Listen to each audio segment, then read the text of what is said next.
back with yet another episode of the CBB Central podcast. Was going to come to you guys on Sunday. Had some scheduling snafus there, but we are back with you here on a Monday night. And tonight we are breaking down the Big Ten. Broke down the SEC last week, Brad, and I know you have some exciting news to share. You shared on your Twitter the other day. You're going to be working with Blake Lavelle over at southeasthoops.com in a contributing fashion this year. Tell us a little more about how that transpired, and obviously congratulations to you first and foremost. Thank you. Yeah, so Blake asked me actually last year, but the way that the Busting Brackets contract was written, it said that you couldn't write for college basketball anywhere else. I noticed when the contract came out this year, that was gone. So I reached out to Blake, and here we are. Well, I'm certainly good to see the content you create, Brad. I don't know if you have anything in the works already, but certainly keep us in tune with that. But it's good talking to you, man. Trying to take a break from Red Sox Yankees, which is a bit of a stressful time for me as a Sox fan in the middle of Yankees country back home. Although at school I'm able to be more of a neutral third party. I don't deal with so many Yankee fans, so it's a little less contentious, but still a big deal to me. But always good to talk hoops with you. Yeah, I used to be really into baseball until maybe like 2 or 3 years ago. All right, I said no more football, no more baseball. It's all basketball all the time. Yeah, I mean, like I can't really follow the games on the teams on as close a basis as I used to, just because of the amount of time I'm spending on basketball. But like when baseball's on, I'll watch on Saturdays in college football season. Like I'm certainly watching. I'm maybe throwing some money on a game or two. You know, it was big to see the Northwestern get a big road win this weekend. So it's always fun to just kind of have that going on as you wait out the basketball season. But I'm glad we don't have to wait much longer. And so let's get right into it. The Big Ten preview today. A league where I think just the general consensus for me, I don't know what you think. I don't feel like there's an elite team in the Big Ten going into the season. I think there's a lot of good teams. I don't think there's one team that I would say is a surefire top 10 team. But there's every single team I could feel like you could make a case for why they could make the NCAA tournament, except for Rutgers and like maybe Penn State. Like I feel really good top to bottom about where this league is. Yeah, I think the 1 through 12, I have them all in my top 85, which I think is pretty noteworthy. And then the two teams I have out out of that top 85 are Illinois and Rutgers. You know, we'll get to those teams more in a little bit, but I just think that they're a little short on talent. I know a lot of people were very enthused when Rutgers got some guys like Montez Mathis and some other top 150 recruits, but that's just not enough. When you look at Michigan State and they're bringing 3 top 75 players off the bench who are freshmen, and then one who's a sophomore, I mean, it just doesn't compare. You know, it's all relative, as we talked a lot in the SEC podcast a few days ago in regards to teams like Missouri and in Ole Miss and Georgia. It's all relative, and you gotta. It's not good enough to recruit good enough. You got to recruit better. Right. It just feels like it's so tough to build moment. Like when you're rebuilding from such a low place like Rutgers is, and we can kind of discuss this a little bit while we're doing the Rutgers segment. I think it's just such a tough thing to, consistently build, because you bring in some of those talents, and oftentimes you have to go through that JUCO route or the transfer route. But that limits the time you have them there, and it just takes so long for you to accumulate the level of talent that it takes for you to actually win games, that it becomes very difficult to even have a chance to really move up the standings. And I think a guy like Steve Pikiell's done a good job, because he's a guy who doesn't need a ton of talent to be competitive, because he coaches his guys up so well, because he plays that grinded out style. But it's really tough, and so definitely the state of the league, I think overall is good beyond Rutgers, and I think even Rutgers is headed in the right direction with a really good coach. It's just going to take some more time than I think people realize. Yeah, in regards to the question that you actually asked me, I don't think that there are any elite teams in the Big Ten. I have Michigan State the highest. I think that they are pretty close to that top tier. The more I look at them, I think the closer I think that they are to being like a top tier for me is like the top 8 or 9 teams in the country. I think that they're close. I think that there's one piece away, whether it be like Josh Langford emerging or one of these freshmen emerging. But there is so much parity in the middle. There's so much depth, especially for me, the 9 through 12. We'll get to who those teams are in a bit, but I have 4 teams within 9 spots in the national rankings, which just shows how clustered some of these teams are, and how in a league with an unbalanced schedule, one win could take you from 12th to 5th. Yeah, it's going to be really fun to watch, and let's get into that Michigan State team that you said you're starting to think might be an elite team, a top 10 potential, top 8 team in college basketball. They're a team we deep dived on way back in the early stages, and I was pretty high on Sparty. I came down, I think, a little bit while I was doing the preview, but the more I've looked at them, the more I'm not even sure this is a top 15 team. And I'll tell you why. I mean, obviously this team went 30-5 last year. They have a great coach. They consistently recruit at an incredibly high level, but you lose a defender in Jaren Jackson who took away so much at the rim because he was such an elite rim protector. And you lost your best perimeter defender, Miles Bridges, who was super switchy, could guard 1 through 4, and could provide that size to guard, smaller guards, but was still quick enough to stay in front. You lose those 2 guys, and all of a sudden you start to be like, this defense could be a train wreck. Cassius Winston is not a good defender. Josh Langford is a train wreck defensively. Matt McQuaid tries, but he's just not very athletic and can't stay in front of guys. Nick Ward is an average rim protector. You can go smaller and play Kenny Goins, who I think would help the defense, or you go bigger and protect the rim better with Xavier Tillman next to Ward, but then you're taking away shooting. Plus, you're going to have a guy in Xavier Tillman who wouldn't be as versatile on the perimeter, although he is down like 38 pounds or whatever, I think was the tweet from John Rothstein today, from when he started his freshman season, which is, I think, a pretty unbelievable statistic. Anyway, I mean, I'm just kind of interested to see your thoughts on this Michigan State defense because, spoiler, I do not have Michigan State number 1 in this conference. Oh, wow. So the reasons why I have been softening up on Michigan State, I was originally more down on them than most. I think when we did our deep dive, which was probably like 4 months ago at this point, I think I had them like 18th, and then after I moved them up to 15th, which is still lower than where most people have them at like 12 or 13.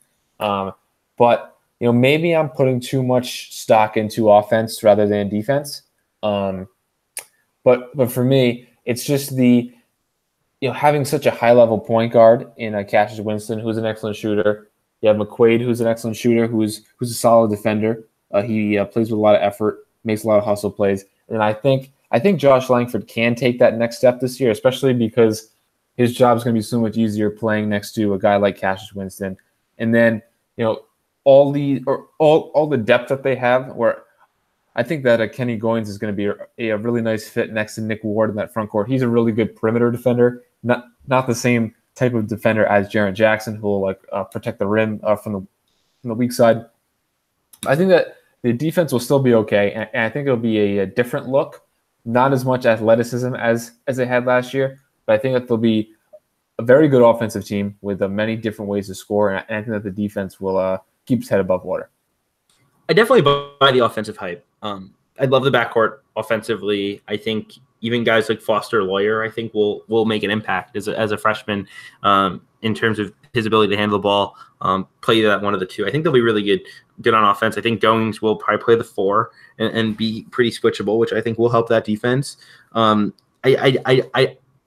I'm just not quite there as like a top 15 team.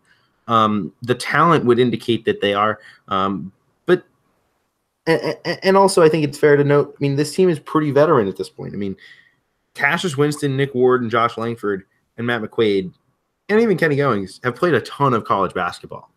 These are guys who are going to be juniors now, except for Goings, who's going to be a senior, who have played a ton of minutes both their freshman and sophomore years. So they're going to be experienced, which I really like, and I think experience can help breed better defense. I don't see Josh Langford playing defense, and he's not a very good defender right now. But I don't think it's just because he can't physically stay in front of guys. I think he's athletic enough to do so. So I think it's a matter of getting him to a point where he buys in defensively, and if so, a top 15, even top 10 team is certainly not unlikely. So in terms of the composite, I wanted to bring this up.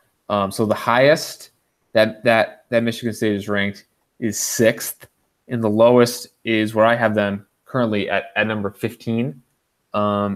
So myself, Andy Katz, and Barstool Reegs have Michigan State at 15, and then Kyle Kinsing has them at 6, which I think that's absurd. Yes, it's way too high. I think where they come in overall. Let me just bring that up really quick. They come in overall at number 11, which I think that's about right. I mean, I think if you're comparing them head to head with teams like Virginia Tech and Kansas State and like West Virginia, I think that they are. I feel comfortable ranking them ahead of those teams. With they have the best point guard in that group among those teams in that kind of second tier. They may even have Sagaba Konate for West Virginia is the best big man, but they have a better big man in Nick Ward than a Virginia Tech or a Kansas State has. So I think that when you compare Michigan State to the teams in their range, I think that they certainly look the part and look at home in that range.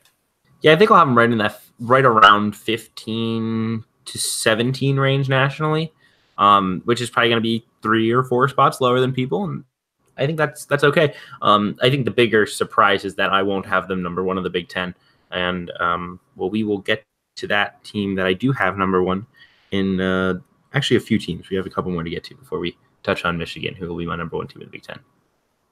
And then just one last thing on Michigan State. I just wanted to mention that I think that Xavier Tillman could be a big breakout player, especially if he can play with Nick Ward. Now that could make the defense even worse because Goins is a very good defender, but if he can play suitable minutes at power forward, Michigan State will be one of the best offensive teams in the country. And I also just wanted to ask you, which of these freshman wings do you think is going to emerge as a consistent rotation player?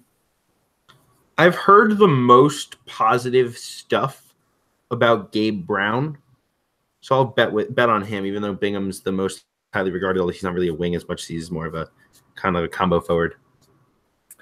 Yeah, I think I've heard the most positive stuff about Aaron Henry, but he's the lowest ranked, and he seems like he's more of like a physical type of player rather than like a skill player. So maybe that gets him early minutes, but I do think that Gabe Brown has the highest upside of those 3. Yeah, he's definitely a high upside type player, and I would agree. Just for what it's worth on Tillman, I think he's going to be really good this year. I think he's going to be maybe he'll only average like 9 and 7 just because of minutes, but that if they just platoon him and Nick Ward 25 minutes and 15, and then they play like maybe 5 minutes together so that Tillman gets more minutes.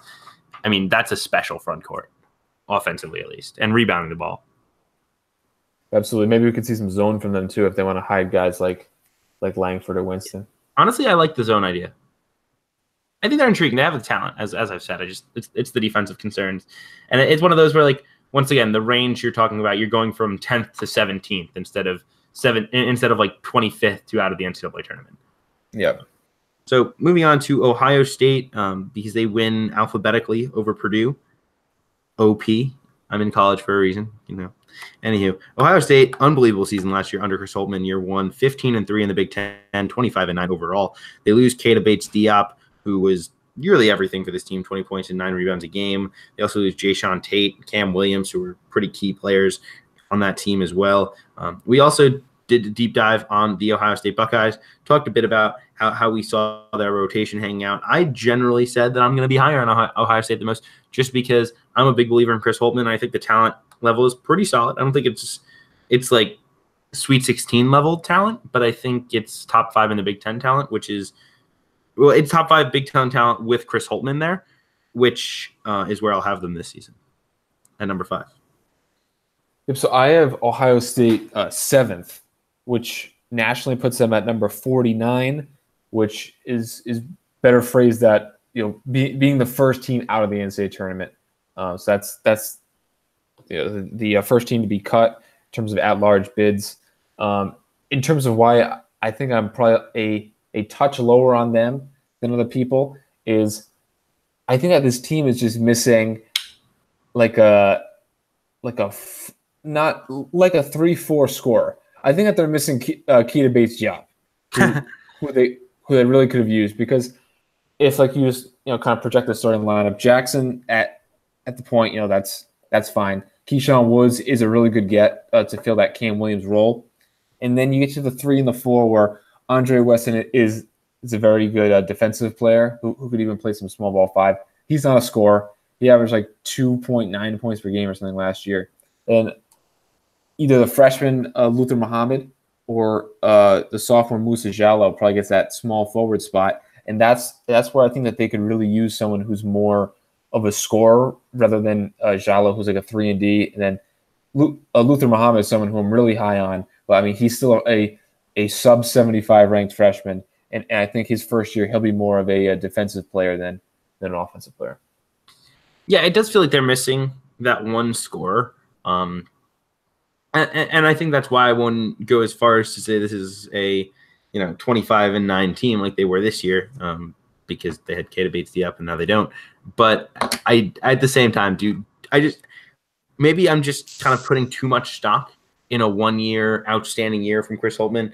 He was good at Butler. I don't think he was like beat the world on fire because of how great he was as a coach at Butler. So maybe I'm just putting too much stock in like he just happened to inherit incredible talent that people just didn't realize was as good as it was, and then just kind of worked with it. And now that he has a little less of it, maybe he takes a step back. Maybe I'm overreacting. I may live to say that, but I'm down enough on the teams in that range, the Wisconsin Nebraska group, that I'm willing to have them at number 5. Yeah, I mean, during his time at Butler, especially his last season, that was one of my favorite teams in college basketball, where they had Andrew Shrabitz, who was like kind of a big man who you could run the offense through. They had Kamar Baldwin as a freshman. I thought Keithan Savage was really underrated. So they were built, with a lot of veterans, a lot of experienced players, and guys who I think were underratedly talented. And then, I mean, even the year before that, they had like Roosevelt Jones and Kellen Dunham, guys who are pretty close to the NBA. They were both summer league and G League players, if I'm not mistaken. So he's had talent, and I think last year that jump caught so many people by surprise because Ohio State was off the national radar in Thad Matta's last year.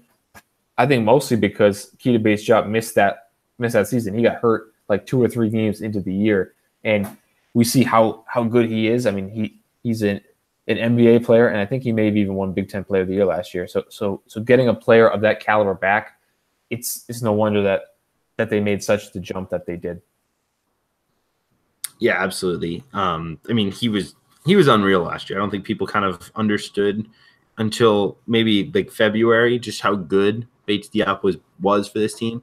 And I think they'll find some offense through Caleb Wesson in the post. I just think they really need one of those 3-4s to step up, as you said. Maybe it's Jallow going small. Maybe it's Kyle Young, who was unimpressive as a freshman, but was a guy who came out of high school with significant promise. I don't think either can come even close to what Bates-Diop did, but even if they could just be a 10-point a game, 6-rebound, athletic guy who can switch, that's super valuable. I think the idea of Kyle Young coming out of high school was that he was going to be able to stretch the floor, but he wasn't like a great stretch guy last year, so he was pretty much just like a rebounder. I've heard a lot about Jadion Ladie, but I'm unsure of how all these front court pieces are going to fit together. I think if anyone's going to emerge, well, I mean, Caleb Wesson, averaged double figures as a freshman, I believe, and he's a very talented back to the basket and interior scorer. But I think if anyone's going to emerge as that next scorer, I think it would be Luther Muhammad on the wing in kind of like a 3-guard look. Yeah, I completely agree. Let's move on. Do you want to like say where you have Ohio State? You said you had 7th, had them 7th, right? 7, yep. All right. Let's move on to Purdue. Purdue won 30 games last year, 15-3 in the Big Ten as well.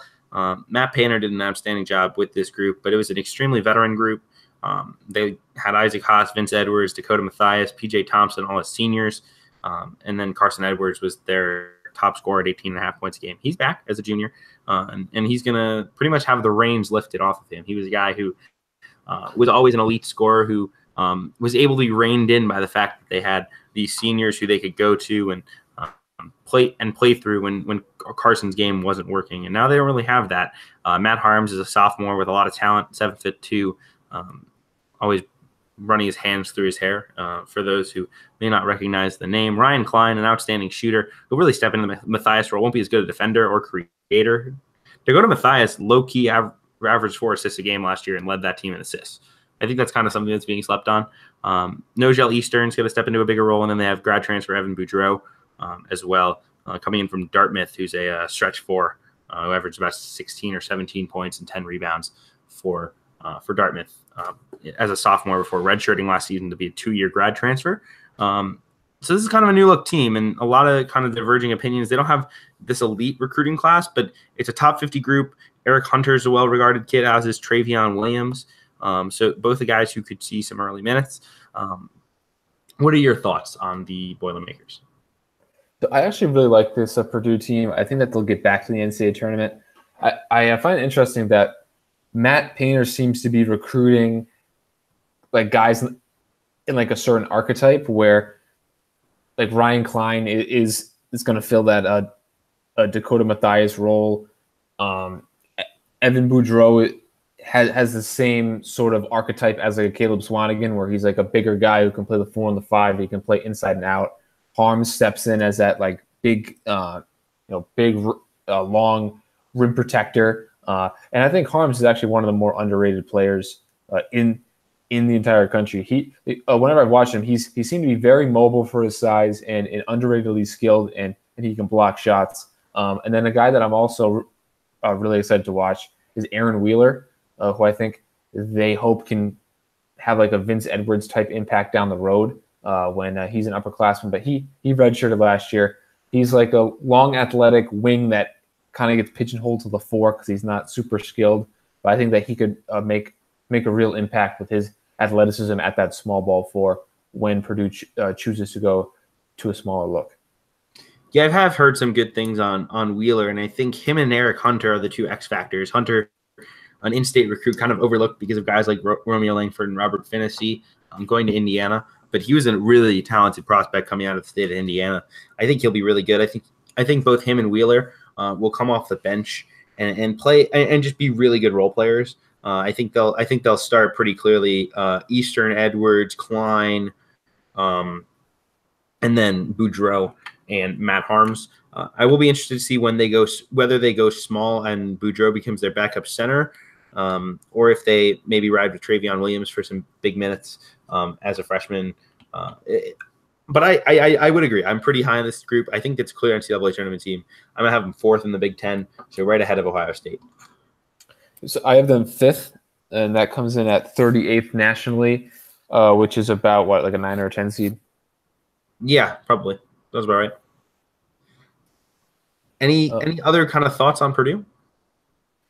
Well, I'm not the biggest Carson Edwards guy. I feel like he's like a shoot first, shoot second type of guard, which is not my favorite. But I think playing next to a bigger point guard like Nogel Eastern, that should be really effective both offensively and defensively, where it gives them a lot of versatility in the backcourt that maybe they didn't have last year with PJ Thompson, who's a bit of an undersized point guard, even though Thompson was an excellent defender and a capable outside shooter.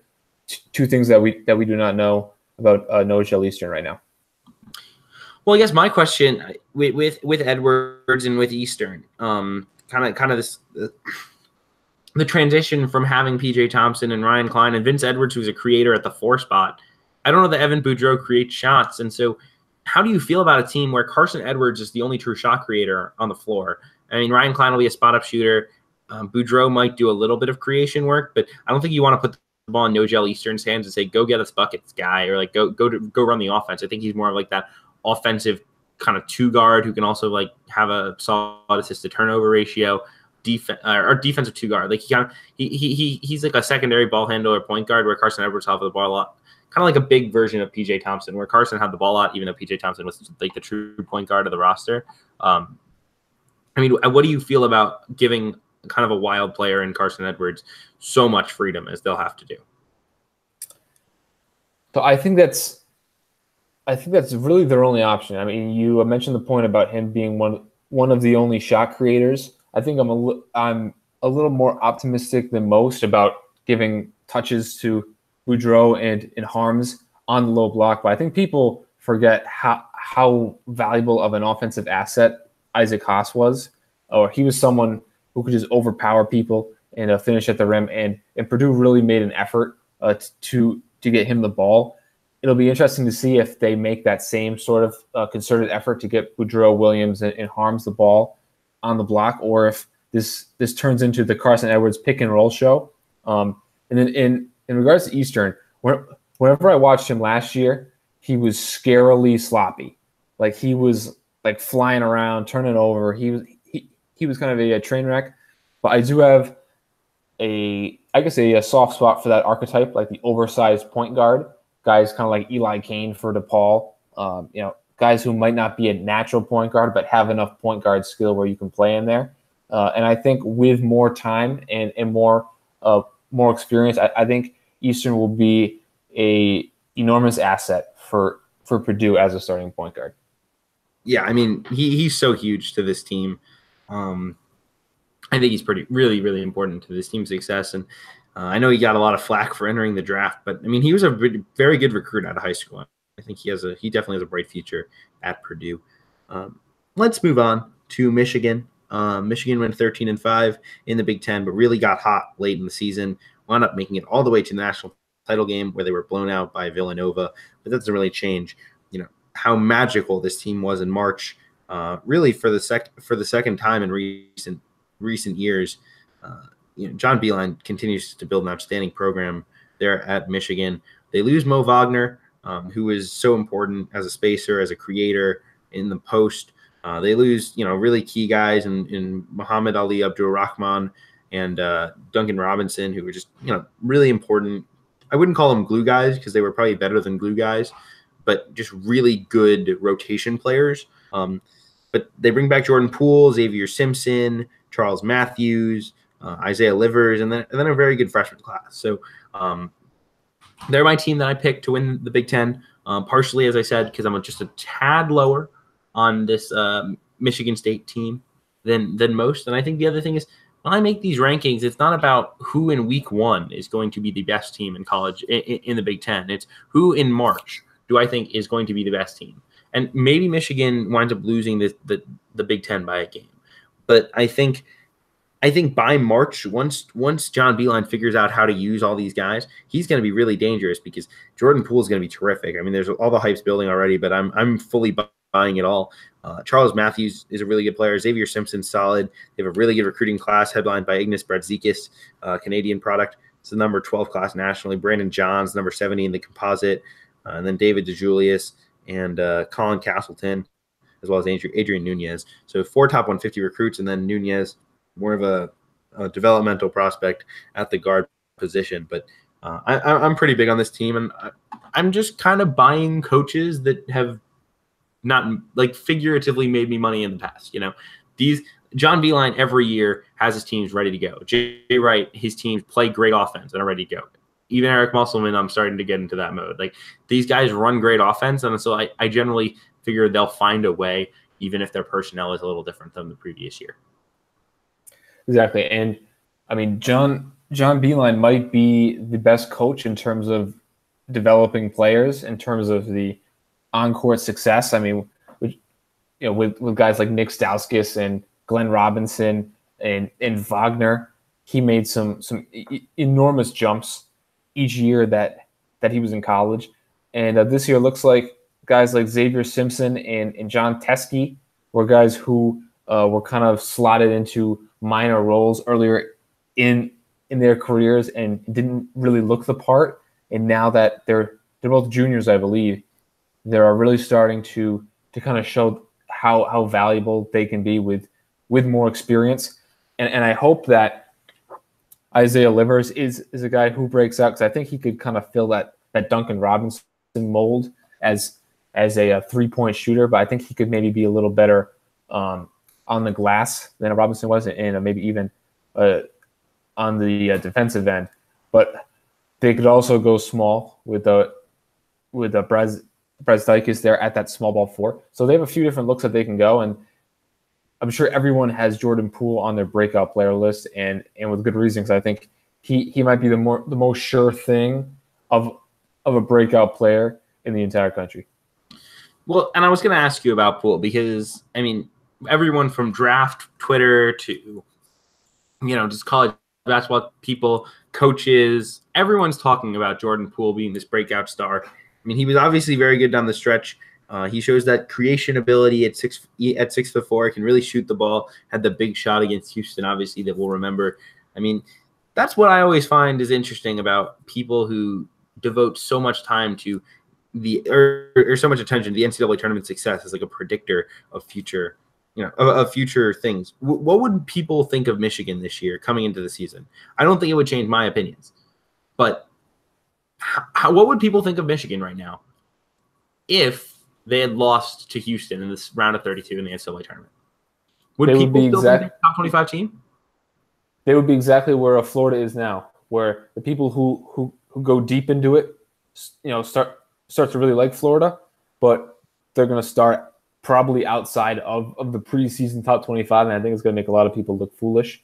I do agree completely. I think Kansas State is another big example, or even Loyola Chicago. What if Loyola loses to Miami? What if Kansas State loses to Kentucky in the Sweet 16?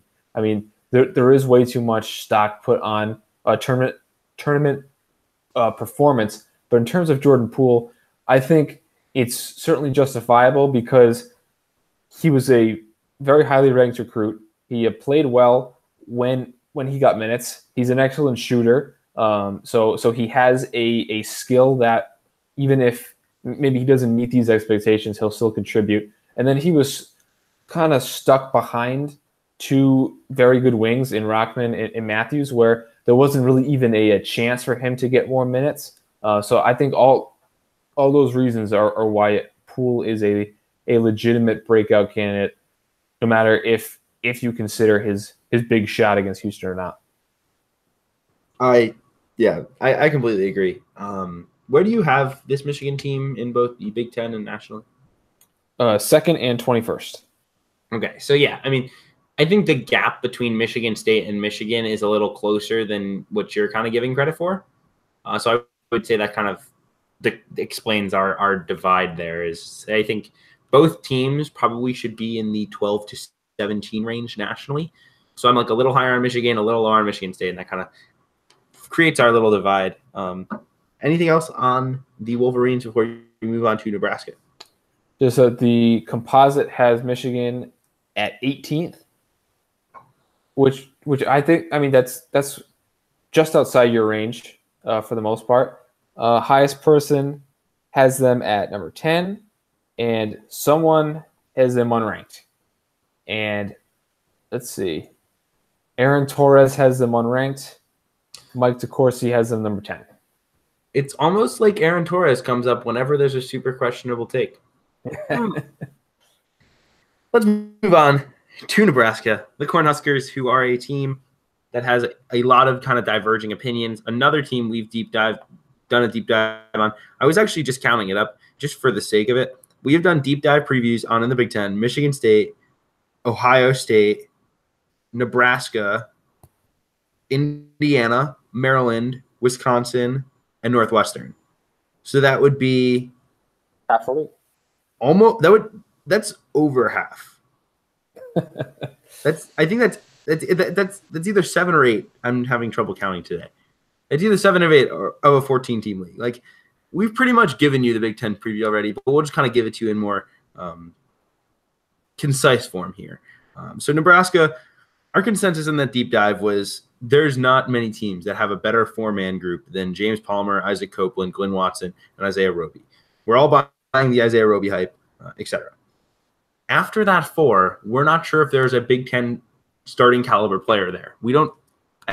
I'm not even sure if there's a Big Ten top 8 player there, like in your rotation. Maybe Thomas Allen, maybe Amir Harris, maybe the JUCO kid. I'm trying to pull up his name. It's very difficult to pronounce. Yes, yes. I didn't want to kill the pronunciation, and I knew it was like DDoS Chan or something like that. So I wanted to make sure. It is DDoS Chan. They've done a good job prepping for this class to all depart after this year. They got Deshaun Burke in the offseason. They got Gervais Green at JUCO, Meek Adams Woods, a point guard from the New York State, Akola Rope. So they've done a good job of prepping for for life without that core. I was really worried about Tim Miles, especially if this team couldn't make the tournament. I'm not there. I don't know that this is an NCAA tournament team. I compare these cores and I say I think I like other teams' total rosters better than this team in that same range. I think teams like Indiana and Wisconsin, even a team like a Minnesota or Northwestern, I think you have to put those two teams behind Nebraska preseason, but I don't necessarily think that they need to be. I think if a Minnesota gets Marcus Carr a waiver, which who knows who's going to get a waiver these days? Why would he get a waiver to go from Pitt to Minnesota when he's from Toronto? Why would there were a few players that have gotten a waiver. I'm trying to think who there was one who played the whole season and just got a waiver the other day. Yeah, no, they're giving them out like crazy. I don't understand really what the logic is, but go on with your point with Marcus Carr. If Minnesota gets Marcus Carr, then they are, I think, head and shoulders above Nebraska. I think that the two are in the same range. I think Nebraska, Ohio State, and Minnesota are in their own tier, and that tier being NCAA tournament bubble teams. I'm leaning Nebraska, although the more I compare the two rosters, the more I think I like Minnesota better. But for now, I have Nebraska 6th in the Big Ten and 42nd nationally. And you had touched on it that this bench is just atrocious. I mean, now that Carrington Davis is out for the season, I mean, he was like a top 300 recruit, but he looked like he could be 8th or 9th in this rotation.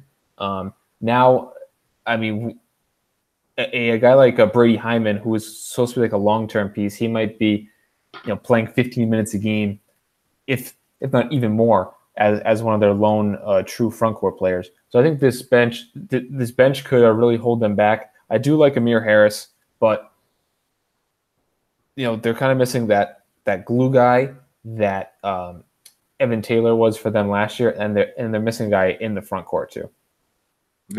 I completely agree on all fronts. Anyone who wants more Nebraska's talk can track down that deep dive. I don't know if it's on the Apple page. I think it was probably before we got to Apple, but it's definitely on our YouTube channel. So go check that out if you are at all interested. But I have them 7th. I have them right ahead of Maryland, Northwestern, Minnesota. I think all three of those teams have better rosters than Nebraska, top to bottom. Is that a hot take to you? No. I think Nebraska's experience puts them over the top for me, just in the tight windows like that. And Nebraska won a lot of games last year. Like we should give them credit for that. Their schedule was weak, but they won a lot of games. But I think the rosters top to bottom of all three of those teams are like definitely better. I think that Nebraska and Tim Miles could really be in some serious trouble after the season, especially if Isaiah Roby goes to the NBA, because that team next year looks like it could be down with Rutgers at the bottom, and losing Roby, I think that it could be stuck down there in that cellar for a few years to come. In terms of who in the composite, people have Nebraska ranked. The highest are Andy Katz has them 16th, and Aaron Torres has them 19th. There he is again. And then Rothstein has them 25th. I think Lucas has them 25th. I just wrote it as a Boston brackets. Could be Lucas or Tristan has them 25th. Kyle Kinsing has them 24th, and then Athlon Magazine, which I think did a really great job. I purchased that and I've been reading through it. It's one of the better preview magazines that I've read over the past few years, but I don't see it. I don't see Nebraska being a top 25 team. Neither do I. Let's move on to the Hoosiers of Indiana. 9-9 in the Big Ten, 16-15 overall. It was kind of an up and down start to the Archie Miller era, but none of the on-court stuff really matters as much as getting Romeo Langford. Once again, we deep dived on these guys. I came away pretty high. I think they're probably a top 25 team. I think they're number 3 in the Big Ten.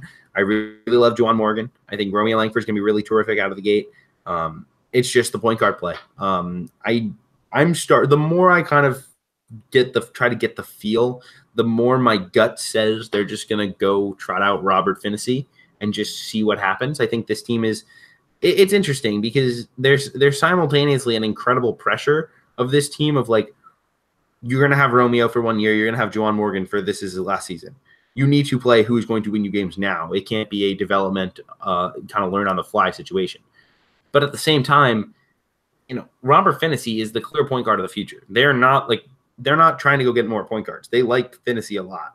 I think you play him because I don't necessarily think that Devontae Green is your point guard.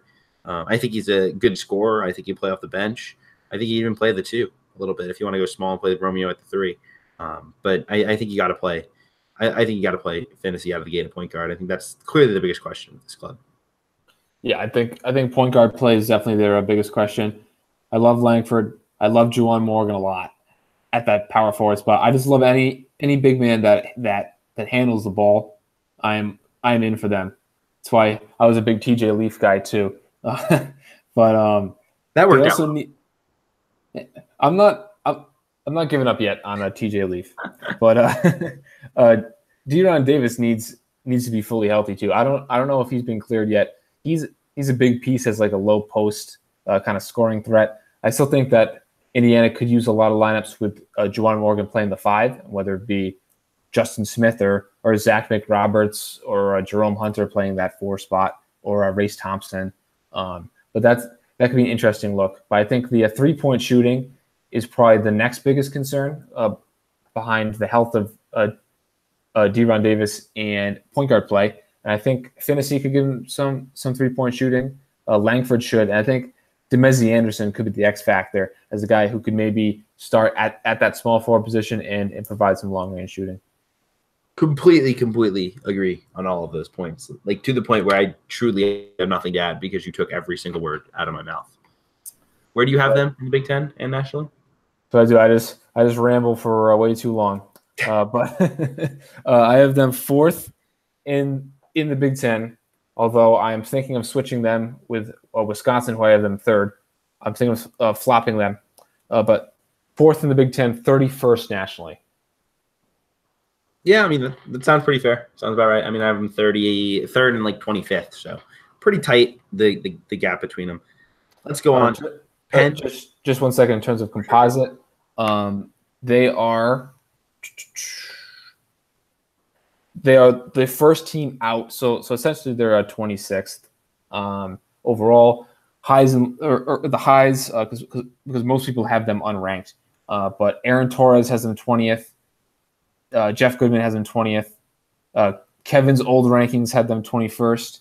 And Andy Katz has them 22nd. Those are the people who have them the highest right there. And then Gary Parrish and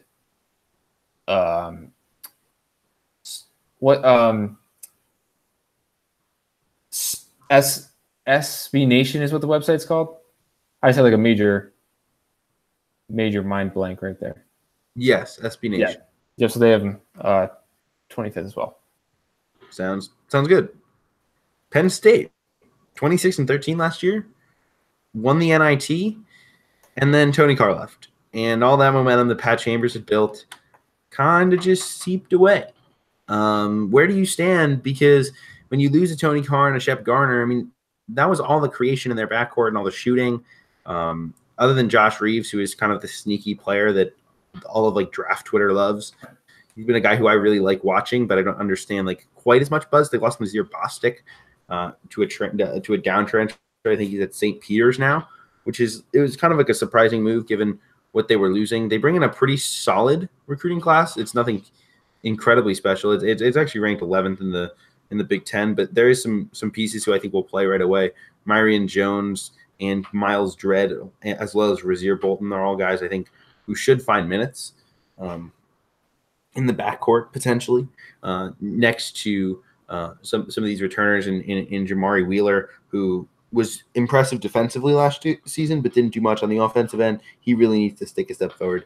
I just think this backcourt has too many questions for me to feel at all confident, despite what they're going to be able to bring in the front court with Watkins and Lamar Stevens.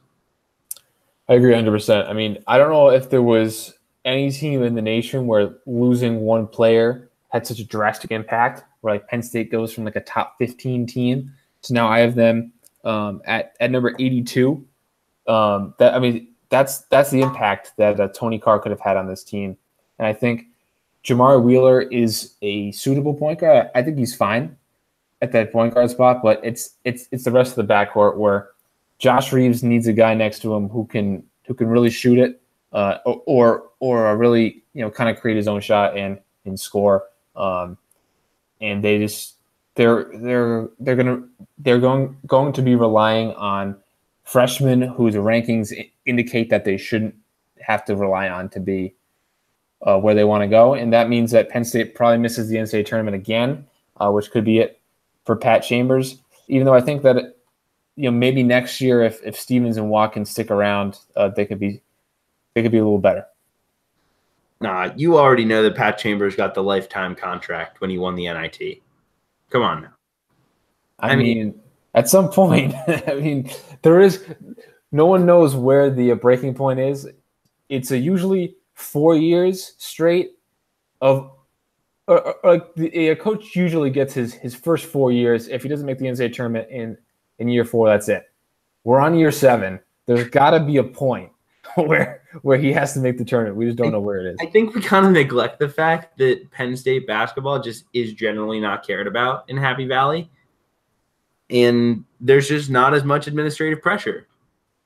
I mean, it's so big. It's just so important to kind of differentiate these basketball versus football schools because, Penn State, I mean, Pat Chambers wins the NIT last year. They were relevant. They beat Ohio State a couple times. It was a big deal. If they make the NIT this year, he'll probably have a job. I mean, if they go under 500, there's a legitimate chance he loses his job. Even then, I think he has a chance because I think last season was a big success. I know they didn't make the NCAA tournament with all the talent they had, but they weren't really expected to make the NCAA tournament. I think there's a better team than most people thought they would be. I will generally say that. I will give Pat Chambers, who I have criticized many a time on Twitter, who many of us in the kind of college basketball Twitter group have criticized quite a bit. I don't think he did a bad job last year. I think he did pretty well. No, I don't either. And I think that he gets kind of screwed over. We talk about this all the time, but it's unexpected early entry to the NBA draft where no one expected Tony Carr to be a 2 and done. He certainly didn't expect it, being Pat Chambers. And if Tony Carr's on this team, this is a legitimate top 15 team. This could be, just as good as Michigan State or Michigan at the top of the conference with Tony Carr. If maybe adding Tony Carr, they have enough cachet to go add like a nice grad transfer, like a Joe Cremo maybe, and then we're really talking. Or like a Matt Mooney to kind of add some shooting next to Reeves and Carr. I mean, this could have been a really, really impressive team. Yeah, I will generally just say that I don't think this would have been a team that I would have considered in the top 15 unless they could have said, as you said, got like a Cremo. But they probably would have been 3rd over Indiana. And instead I have them 13th, which might be too low. Illinois, Iowa, Penn State, to me, I was kind of debating. I kind of said I think Pat Chambers is the worst coach of the 3. So I'm going to go with them at 13. So, yeah, I mean, where do you have them? I have them 11th and 82nd nationally, but the team I have 12th, I have 83rd. So it just shows the tight cluster we have there. All right, let's move on to the. Does anyone have them ranked? I assume not. Correct. I didn't even think to check. Yeah, I don't. I can't imagine. All right. Yeah, let's just move on. Yeah, let's move on to Maryland. Disappointing season last year, 19-13, 8-10 in the Big Ten. That's just not going to cut it at a program with as much kind of prestige as Maryland. They bring back Anthony Cowan. They lost Kevin Huerter early to the draft. They bring back Bruno Fernando, Daryl Morcell, but they lost Justin Jackson, who was part of that sophomore core, who would be juniors this year. I know we've deep dived on done a deep dive on these guys. I came away like kind of iffy, but thought there was a chance. You were pretty down on them. I don't think this is an NCAA tournament team, but I wouldn't be stunned. And I think they've got a lot of talent on the backcourt. I think their spacing is a bit of a concern, but you really like a guy, Anthony Cowan, who can run the show the way that he does. Yeah, I'm just not a fan of this Maryland team. I think people are just seeing that they have two really good players and just throwing them up there. You know, like, oh, they have Cowan and Fernando. They must be good. But I mean, Penn State has two really good players. Northwestern has a few really good players. Iowa has Tyler Cook, who's an excellent player. They have Jordan Bohannon.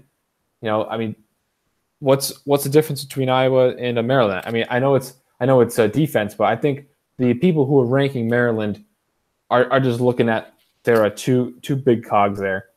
I mean, having a guy like Jalen Smith next to Bruno Fernando, I don't think that's the best sort of configuration. I think Smith's probably better at that 5 spot, and then the depth just doesn't look to be that great. It looks like their best reserves are probably Eric Ayala, who's like a top 75, top 100 recruit. So the bench is a little light, and I just don't love this starting lineup with the big man configuration, and then relying on a guy like Aaron Wiggins, who's a top 50 recruit, to have such an immediate impact. Yeah, it's the spacing and the inexperience that do them in for me. Morcell is a guy who's never really who didn't shoot the ball well in high school, in high school, nor in his freshman year of college. Anthony Cowan's not a great shooter. I mean, you're relying a lot on Jalen Smith stretching the floor, or maybe even like a couple jumpers from Bruno Fernando, which I don't particularly want to see. He can shoot a little bit. Yeah, but I don't think you want him as like a floor spacer. No. I think the spacing is going to be tough, but like you said, they don't really have the options depth-wise. I mean, Bender can play a little bit, so I guess that works. But, yeah, I mean, I have them 8th in the Big Ten. I'm considering moving them down possibly to 10th and bringing up Minnesota and Northwestern, or one of the two. We'll see. So I have them 9th, which puts them at 73rd nationally. But they are ranked in the top 25 for a few people, which I can't. I mean, I can see Nebraska way more than I can see ranking this Maryland team. This team was not very good. They lose their best player, and now people have them ranked in the top 25. And the highest is 21st by Mike DeCourcy. Jeff Goodman has him 24th. Gary Parrish 23rd. Barstool Riggs and Joe Nardone at 25. I cannot see it. Yeah, I don't get it. And honestly, I don't think it's good for Mark Turgeon. You know, Mark Turgeon is going to come into a team where there's a lot of people saying this should be a top 25 team. And if they don't make the NCAA tournament, that just does not look good on him. He shouldn't be a top 25 team this year. I know they have the best recruiting class in the Big Ten, or it's pretty much a tie between them and the Indiana class. It's Maryland's number 1 of the composite, number 2 in 24's 7's individual rankings. I believe is how it's kind of splayed out. But partially that's because they have 6 commits, but they have a 5-star in Jalen Smith, 3 4-stars. So it's definitely a talented incoming group. It's just a matter of, does Turgeon have enough time to see its full fruits? Yeah, 24/7 Sports puts way too much weight on quantity. It matters way more in football. Like, it's like they really emphasized it in football, which made sense, but didn't make sense in basketball when it's really like, even if I only have 10 scholarship players, I think Oregon only has 10 or 11 scholarship players. If all of them are excellent, they're still a top 15 team, you know? Yeah. In college football, you can't be like, well, I'll take only 50 kids instead of 70 and we'll be fine. Like, it doesn't work. And I know those are bad numbers, but I'm just kind of using the point for reference. I think I'm sure that we could find a way to like test this. But I think if Indiana's only commit was Romeo Langford, and Maryland had commits from Aaron Wiggins, Eric Ayala, Cyril Smith, or we'll say if Maryland had their 5 commits besides Jalen Smith, so we'll take their highest rated guy out, and Indiana only had a commit from Romeo Langford, I bet Maryland's class would be ranked higher, and that would be ridiculous. Like Indiana would have a top 5 player in the country, and Maryland would have like 2 top 100s and then 3 other like 3 stars. I agree. It's ridiculous. Where did you have Maryland? 9th and 73rd. All right. Let's move on to Wisconsin. You're very high on Wisconsin. I'm kind of in hesitation mode. Brad Davison back, Ethan Happ back. We get Dimitri Trice back healthy, which is so big, as well as Kobe King, who missed some time. The talent level, still not very high. I will just kind of say that. I just don't really think that this has – I don't see this team as having surefire NCAA tournament talent. Do they have enough experience and enough high-end talent with like an All-American type in Ethan Happ to make it? Yeah, it's possible. I would call them more of a bubble team. I think there's a lot of people who are penciling them in at the top 25. I don't know if you pencil them in right now as a top 25 team, but it's certainly not an unreasonable take. Yeah, so the main reason why I'm high on them is they get some key players back from injury, guys like Dimitri Trice, who's probably the second best player on the team, maybe the third best player behind Davison too. And then they also get Kobe King, who a lot of people were very high on coming into last season. His season gets cut short with an injury, and they bring everyone else back. So a lot of times the jump from bringing everyone back is overstated. Like the teams who bring everyone back are predicted to make a higher jump than they actually do. But I think Wisconsin will be a little different because they get these two key guys back from injury who are both going to play a lot of minutes. Both could end up in the starting lineup. I think Trice will definitely start. King could maybe start at that 3 spot. And I just really like the fit of their top 9 guys. I think that they all kind of have a different skill set. They all kind of fit together well, and you can mix and match in different ways there.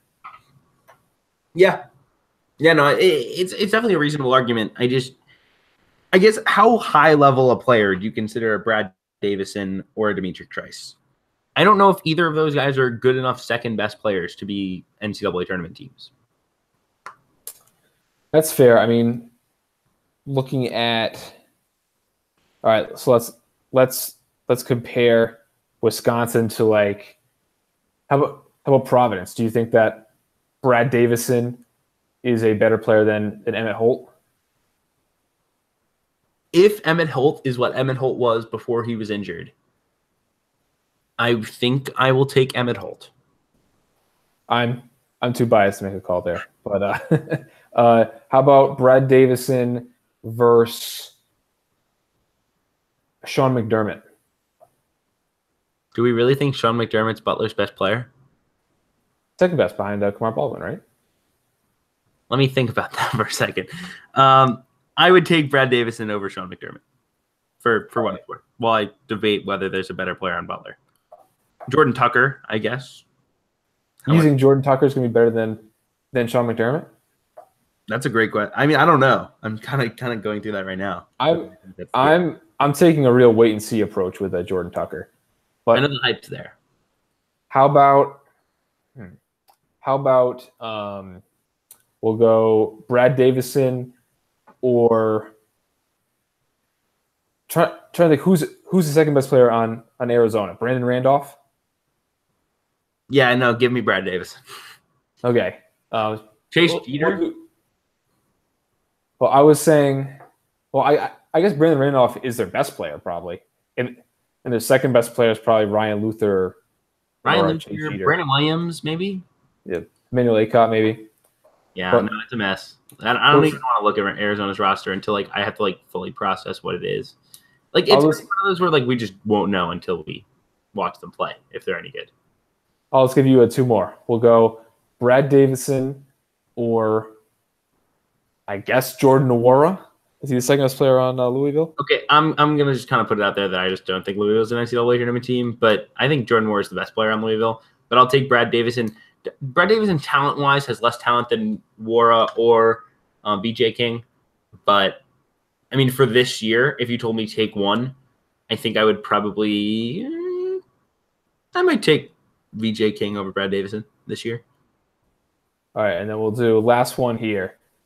Brad Davison or Rex Pfluger. Oh man, give me Davison. Yeah. So I think that as a second best player, I think he stacks up pretty well against the bubble teams, which is not something that I expected when I started that game. Yeah, no, I didn't either. So that's yeah. I mean, it's reasonable. I think if you were to if we had more time and we kind of did this in our deep dive, like what do we think of like Brevin Pritzel versus like a fifth or sixth best player on another team? I mean, I think once you go down the roster, you don't see the depth, but I have them sixth. I think they're probably an NCAA tournament team. They're definitely in the mix.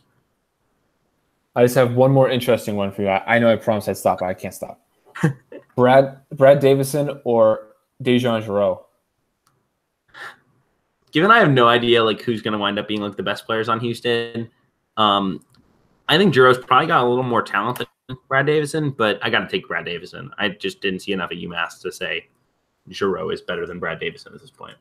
Me too, and I like Giroux a lot, but I think Davison is a pretty safe second best player there. Yeah.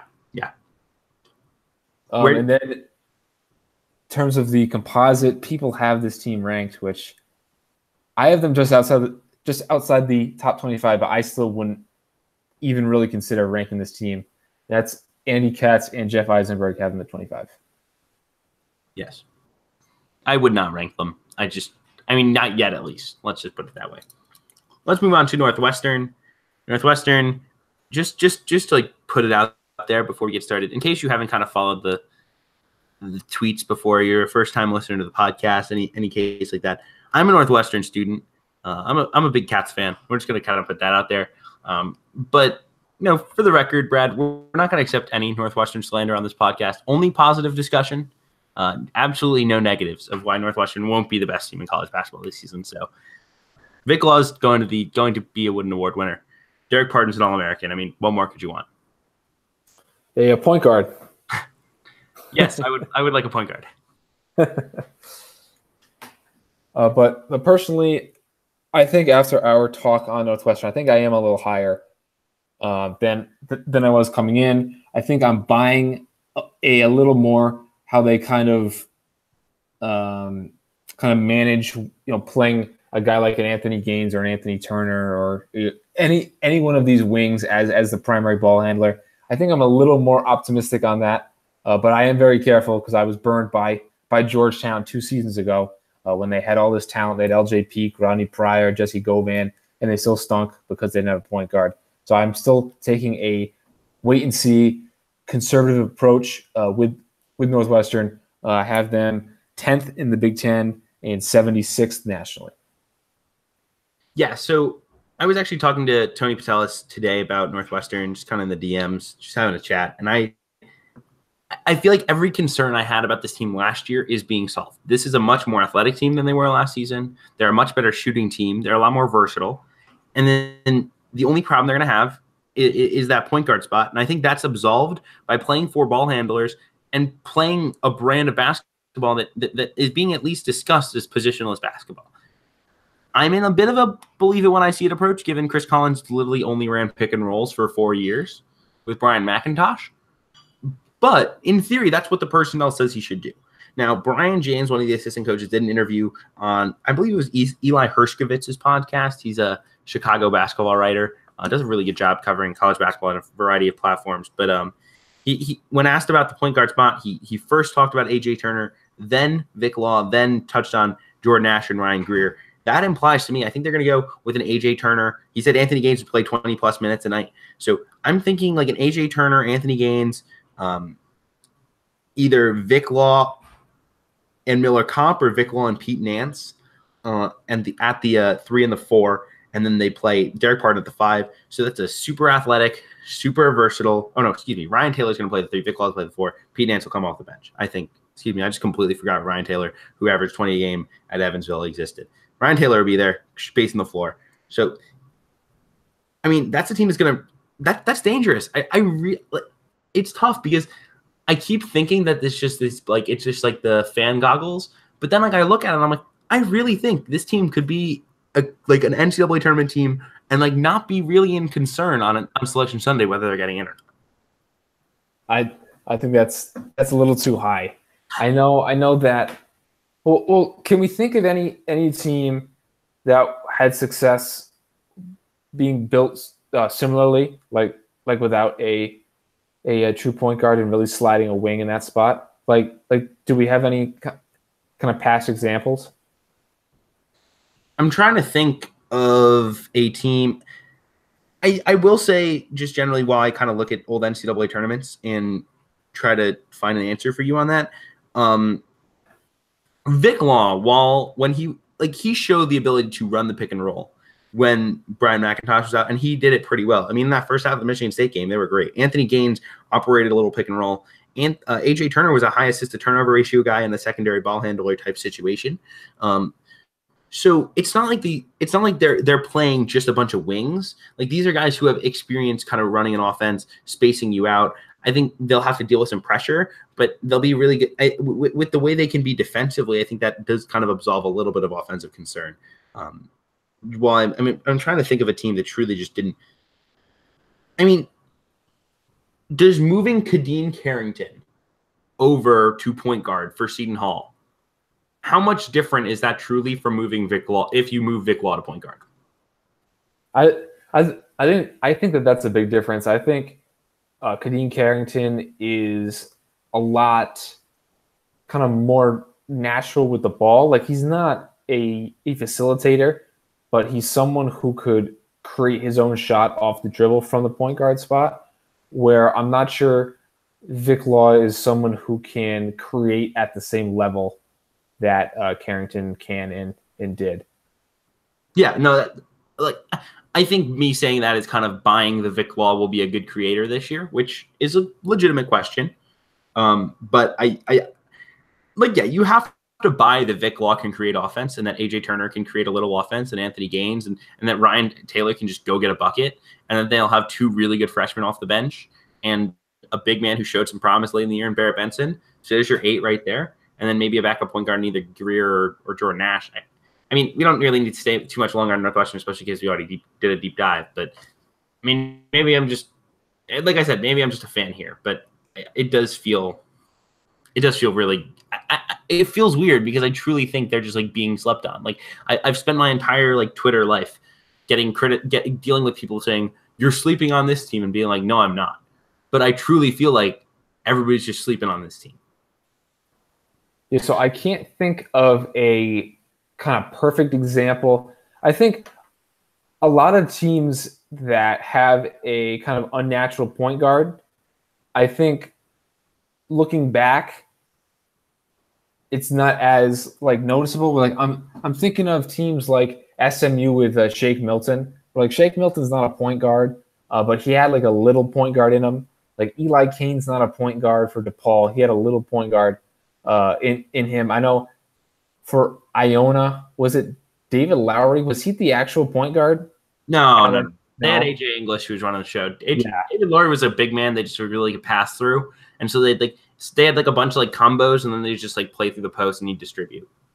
Was that the same with Royce White at Iowa State? Yeah. Okay. I see what you're saying, though. I mean, yeah. I think the examples you make are good. Like once they're playing point guard, as long as they're like protecting the ball, I don't think you go through the season and be like, there's just no point guard on the floor right now. They're just playing point guard, and they're just not giving you as good a point guard play as you'd expect. Yeah, I think if I sat down and really tried to nail, I mean, maybe Oregon State last year with Stephen Thompson or Ethan Thompson never played point guard. Stop comparing them to bad teams, Brad. We only accept positive thoughts. But, yeah, I mean, Oregon State had a lot of talent with the Thompsons, with Trey Tinkle, and it didn't materialize. So who knows? Where do you have them, Brad? 10th and 76th. Yeah, that's not unreasonable. It is. It's not where I would put them, but I mean, I have them 9th. Like I'm trying to hedge because I know that like in my head, I'm sure there's like just stuff happening that is not just fully just basketball analysis, but you can make a really strong case on paper, right? I mean, I'm not crazy. I think everything that you're saying is true, but I think you're leaving out the point guard thing, which I keep bringing up this Georgetown team because I think it's so similar with all the talent that the two teams have, but you know, at the end of the year, it's like, what was I missing? And it's like, the point guard spot is just so important, and to not even have a serviceable or like even a below average point guard to like just have no point guard, that's a little concerning. I will say practice report from a buddy who saw practice was Ryan Greer looked better than expected. So who knows? Maybe he's the guy. I don't know that he is, but I think you're going to go into the season trying it the other way and then adjust from there. Let's move on to Minnesota because I just don't think we need to talk anymore about Northwestern because this is not a Northwestern podcast. This is a Minnesota this is a Big Ten podcast. Minnesota was a train wreck last season once they lost Reggie Lynch. Amir Coffey wasn't healthy. Nate Mason was up and down. They lose Mason and Lynch. They bring back Coffey. Isaiah Washington back. Jordan Murphy, a double-double machine. He's back for one more go at it. This is a team you're very high on, Brad, so I'll kind of give the floor to you. I don't know if I'm super high on them this year. Last year, I was super high on them, where I had them 9th coming into the year. And I think at full strength, Minnesota was probably a top 20 team. So I was a little off, but not as much as it looks in hindsight. I mean, I saw this team play in person. It was like one of the first few days of the season, and they were amazing. Jordan Murphy was amazing. Reggie Lynch was awesome. Amir Coffey was awesome. I mean, Lynch was probably – I mean, he was one of the best defensive players in the entire country. And I mean, losing him and then with Eric Curry already injured, I think that was kind of a death knell for Minnesota. And then Amir Coffey missed the second half of the year, and everything was spiraling out of control. I have this team 8th and 50th. So I have them as the second team out. The more I look at them, the more I'm starting to like them. They just need either Isaiah Washington to play competent minutes at that starting point guard spot, or they need a guy like a Brock Stull to kind of emerge and take over as a graduate transfer. I mean, how do you value this defense? Because this was a team that was not great defensively when they had Reggie Lynch, but Reggie Lynch made them good enough to be fine. And then he fell off with the allegations of sexual misconduct, and Eric Curry was already out for the year, and they were a train wreck. I mean, they gave up 79 points a game. I remember when Northwestern came to town, when Minnesota came to town against Northwestern last year. Northwestern was really in a cold streak, and Northwestern came out and just played lights out offensive basketball. And I was like, this team's back. Like, they figured it out. And it turned out they scored like 40 points the next game against Indiana. They hadn't really figured it out. It was just Minnesota was just a train wreck on defense. Do you see that changing? I think a little bit with better role allocation. I know like Michael Hurt was playing a lot at the 3 last year. The roster was just so kind of jumbled and kind of depleted. I think that really hurts the cohesion, because if you think about it, I mean, 2 of your starters are gone in Coffey and Lynch, and Lynch being the best defensive player on the team. I think that they could be definitely better in that area this year. The thing is, though, if they miss the NCAA tournament, I don't think that Richard Pitino will keep his job. And then kind of, where do you go from there? I will say I think he has a job if he even if they do not make the NCAA tournament, just because he has this really good recruiting class of in-state kids that he spent so much time working on to get this group in, and I don't think you can kind of give up on it, even though this will be like a transition year with this team. Well, they'll lose Murphy, but Washington should still be there, maybe Amir Coffey. I think they'll let this freshman class have another year together before they pull the plug on Pitino era. So when you're talking about this recruiting class, is this for you mean like Daniel Otero, Jarvis Thomas, Gabe Kalasher, like yes, like those guys?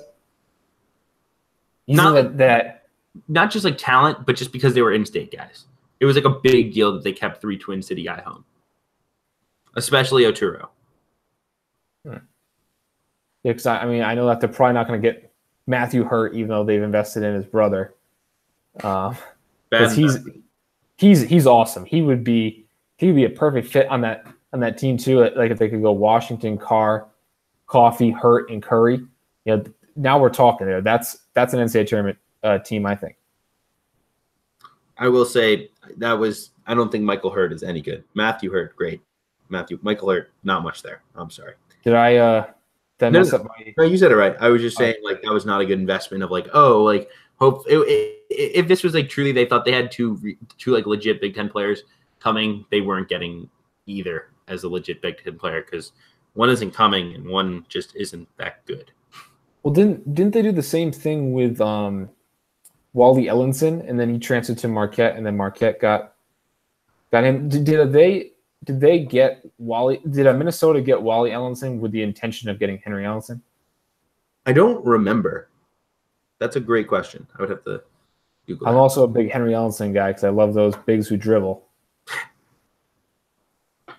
Where do you have Minnesota? I have them 9. I have them 10th right now. I might move them up as high as 8th before the preview comes out, which is very soon. So I really should make that decision because that might be tomorrow morning, actually. I have them 8th. Yeah, I mean, I think that 8 to 10 is where they should go. No one has them in the closet, I assume, just because of how bad they were last year. Final 3, Illinois. Illinois had a brutal year 1 under Brad Underwood that I truly did not expect in any shape, form, capacity. I really thought Brad Underwood was just going to be kind of bring everybody together. LeBron Black and Kipper Nichols and this whole core. Mark Allstark would be good. Mark Smith was a complete disappointment. Tajon Lucas wound up transferring out of the program, and then he just has no roster continuity from year to year. This year, I mean, he was going to bring a lot of these guys back. I mean, they had no seniors other than Allstark in the consistent playing rotation, but they lost Black early to pro basketball. They lost Michael Finke out west to Grand Canyon. They lost Mark Smith early. They lost Greg Aboigbedin, who wasn't even that good last season, but at least had some upside as a big man. I mean, they bring in Io to Sunmu, but I feel like they had so much momentum when they landed Io, and then they were about to land Taylor Horton-Tucker, and then Io said, "I'm not going to Illinois if you take THT," because there was some sort of like chemistry conflict on the AAU circuit, and basically Brad Underwood said, "We got to take the 5-star from the biggest AAU program in Chicago because that's how we're going to win in the future." So he took Io, and since then it just feels like they have had something missing. I mean, they've got a decent class assembled around Io. Alan Griffin's really good. Tevian Jones has talent. Georgie Zenhashvili, I'm butchering that name, but he's got some interest, intrigue, as well as Samba Kane. They got a grad transfer in Adonis De La Rosa from Kent State, who, like, I know they needed size, but he just so doesn't fit the system that I do not understand why they took him. I mean, what are your thoughts on Illinois? I mean, I'm such a Brad Underwood believer that it's tough for me to say that I don't think this team is going to be any good, but I don't think this team is going to be any good. Yeah, I'm not very high on this team. Adonis De La Rosa. I remember watching him when he was on St. John's, and he was like, he's like 6'10", 300 pounds, and like he could never play. And then, like they had his older brother who they used to use a little bit, but they're both like very not mobile. I don't know the word for that, but they're a very kind of plotters. Yeah, immobile. They're a low post scorer. Yeah, agree. I don't know how he fits this team. Maybe they go super small with the Nichols at the 5. I do like Ayo Dezunmu. Watching him at the U18s over the summer, I watched all those games. He reminds me a lot of like a Frank Ntilikina, where he's listed as a point guard. Probably not a point guard, but he is an excellent defender. He has super long arms, and I think he's going to be an excellent fit in the backcourt with Trent Frazier. And I wouldn't be surprised if they use some 3-guard looks with Trent Frazier, Andres Feliz, and Ayo Dezunmu. Reminds me of Ed Cooley's second year at Providence, where they used Vincent Council at the 1, Bryce Cotton at the 2, and Chris Dunn at the 3. Yeah, no, there's definitely some similarity there. And I will say Trent Frazier was awesome last year and is a nice foundational piece. And I really like Kipper Nichols, which is why I'm going to have them 11th. Just because I think that's like a nice trio. I just don't know if they have enough depth. I don't know if the depth is going to be usable depth. I think there's enough athletes to play that press, but I don't know if they're going to be ready to play offensively. They might turn it over a lot on their own, so that'll be really interesting to say. Yeah, I just don't think that they quite live up to the tier above. Even like a team like Maryland. I think that team like Maryland is clearly at least one tier above Illinois. Maybe next year if Frazier and Zumu stick around, and they get another year of development from guys like Tivian Jones and Alan Griffin, and then they get a grad transfer big man again, maybe one who fits a little bit better. Maybe now we're talking, but I think that they're a little short compared to the comparable teams in the Big Ten. Yeah, would tend to agree. Can't imagine anyone has them in the closet once again. No. Let's go to Iowa as we kind of wrap things up. We have Iowa. We have Rutgers, and those are the two we got to touch on. Iowa came in with such high expectations, but it just fell on its face. And I'll kind of do my spiel that I give every time anyone talks about Iowa, because I feel like I have this like kind of unique perspective of like having been a fan of a Fran McCaffrey coach team and understanding how that team operated and how that team won, and then seeing how it's worked at Iowa and when it hasn't, why it hasn't. I think I've always followed them pretty closely since Fran left Siena. And those teams that have won under Fran McCaffrey have had dynamic playmakers at point guard who, even if they weren't great offensive players, just scrapped defensively, were kind of heart and soul guys, and then made shots when you needed them to. And then they had tons of long wings. Think Edwin the Ubulus at Siena. Think Aaron White at Iowa, or Jared Utoff would be another guy who could kind of wreak havoc in that zone press that they like to use with that where they just kind of throw a big guy or a big wing out on the out near half court and just kind of try to tip passes, slow down the game, force a couple turnovers, because Iowa teams always turn the ball over, or any Fran team really turns the ball over, but tries to turn you over more than they turn it over themselves. And last year they didn't do that. And I don't really know if that changes. I think Joe Wieskamp and Connor McCaffrey help a little bit in the backcourt and help a little bit with the shooting. But they don't have that wing who I think will create those opportunities for them. They're built around a scoring point guard who doesn't defend in Jordan Bohannon and a bunch of talented bigs. That just doesn't really work in that system. Yeah, this is a team that they have a lot of really nice individual pieces. I mean, from top to bottom, there's really a lot to like, but collectively and how Fran kind of utilized his team last year just didn't make a whole lot of sense. I mean, there are two best. I mean, Bohannon is a very good player, but then all their other best players are like big men. Where like he was trying to kind of feed all the mouths in the front court, but giving Tyler Cook minutes at the 4, Luka Garza at the 5, and then Jack Nunge at the 3. Maybe Cook might be better at the 5, Nunge might be better at the 4. So it's kind of, I think he fell victim of needing to appease everyone and by doing that kind of misshaped his roster, or like kind of made it kind of funky. Because even they have a couple wings. Like Nicholas Baer is a pretty solid player. Isaiah Moss is good, and I think Mashi Daly showed some flashes whenever I saw him last year. But it's just not very cohesive.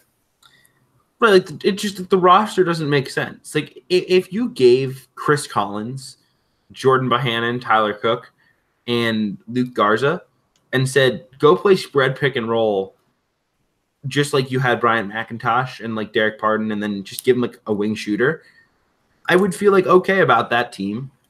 And if you gave Fran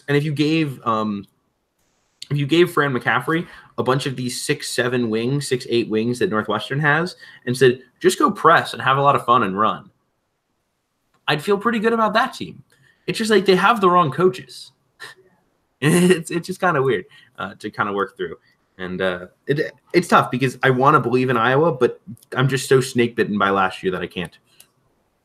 Yeah, they should have been good last year. I mean, they lost their best player in Peter Jock, but like every other player of note was back, and that's usually a recipe for, if not returning to the NCAA tournament, at least being like an upper level NIT team. And they just were absolutely nowhere close. And I've seen some people start to buy back in because they've returned so much, but that's the same trap, I think. Yeah, completely agree. I've got them 12th ahead of Penn State, but below Illinois. We'll see what happens. Rutgers, we kind of touched on a bit at the beginning of the program. Once again, believe in Steve Peichel. Great guy, great coach, doing as much as he can. But when you lose Corey Sanders, who is one of your Big Ten high level players, and Deshaun Freeman as well, it just becomes tough. I mean, I'm buying the Peter Kiss hype because I saw a lot of him at Quinnipiac, and I thought he was really talented. I think Eugene Omoruyi is going to be pretty good. I think Geo Baker is very good. And Montez Mathis will play a lot of minutes as a freshman. But and the talent level kind of keeps creeping upwards. But is it creeping upwards at a fast enough pace where you're not replacing talent every year and you're not gaining? I mean, when you're dropping Corey Sanders and Deshaun Freeman and adding a Montez Mathis and a Peter Kiss and even even some of these like lower level recruits that they've got coming in, like Shaq Carter from junior college. They've got Ronald Harper, who's kind of a 3-and-D. Jacob Young sitting out this year. He's a transfer. Where do you build this momentum? I mean, if you're betting on any like significant jump from Rutgers, you're saying Jacob Young's going to be not Jacob Young. Geo Baker's going to be an outstanding point guard for this team. Peter Kiss is a clear starting level player in the Big Ten, as is Montez Mathis. Omoruyi's good, and both Shaq Carter and Mamadou Ducore both can play like very good, competent minutes as big men, and like consistently. I think that's a really tough bet to make. Yeah, I've never seen a coach get more credit for coming in last than Steve Peichel. I mean, people make the joke all the time that DePaul isn't last every year. There's you start with Villanova at 1, you put DePaul at 10. That's every year. DePaul has had multiple years since the new Big East where they finished, I think, even as high as 8th, which doesn't sound much, but hasn't Rutgers been last in every year of Peichel's tenure? I believe they have. They might have tied one of them. I'm trying to look right now. I mean, there's no reason why this team won't finish in last again. I mean, I get that Peichel has kind of changed the culture. That's what all that's all I see is he's such a great coach. He's changed the culture. But I mean, from a national perspective, if the culture was bad and they were last, and now the culture's good and they're still in last, who cares? It's just it's all window dressing. It doesn't matter from a national perspective. Sure, it's better from a Rutgers fan perspective if they're playing better. Maybe they're more competitive. Maybe they're graduating more players, whatever it may be. Less incidents, whatever. But nationally, it just doesn't make a difference. I will say this is year 3 of a massive rebuild. I think it's felt like longer, but it hasn't been so long from when Eddie Jordan was still the head coach of this program. They have one senior this year. It's Shaq Dorston. He didn't play a lot. So they have a chance to actually build this year, where if they can if you can see like this core being something, and then you add Paul Mulcahy, who's a high-level passer who can play the 1 or the 2. Coming in 2019, maybe they can add a grad transfer. They're going to get Jacob Young in, Mathis, Ron Harper, Caleb McConnell, all get a year older.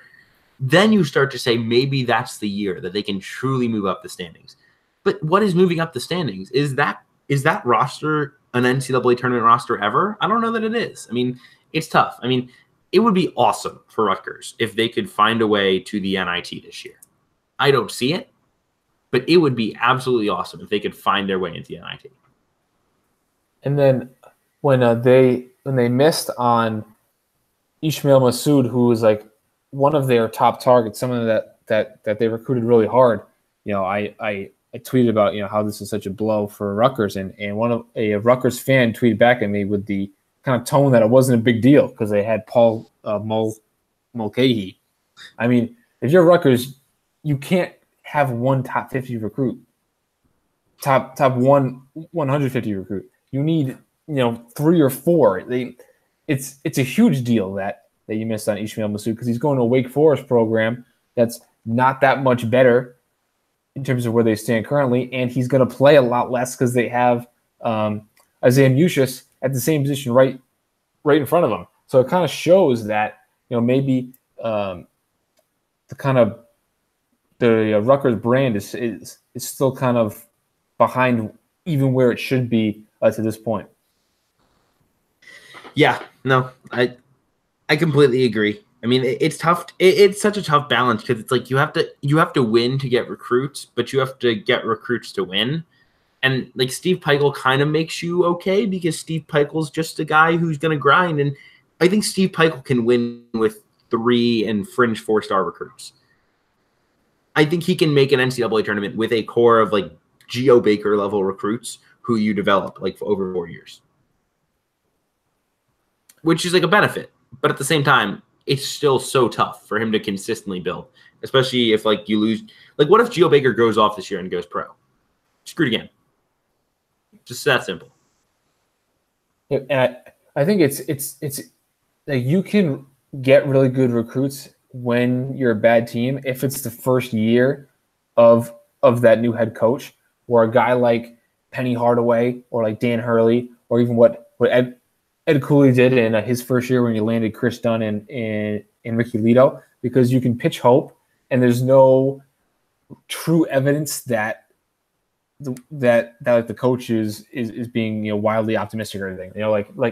Like the hope could realistically be there, but when you're 2 or 3 years in, you can't really pitch the hope anymore. So you're kind of pitching playing time, and a lot of people talk about how Steve Peichel is such a good coach, but I mean at the high major level, most of these guys had similar success to what Peichel had at the mid or low major level. I think even like Pat Chambers, who takes so much crap from everyone.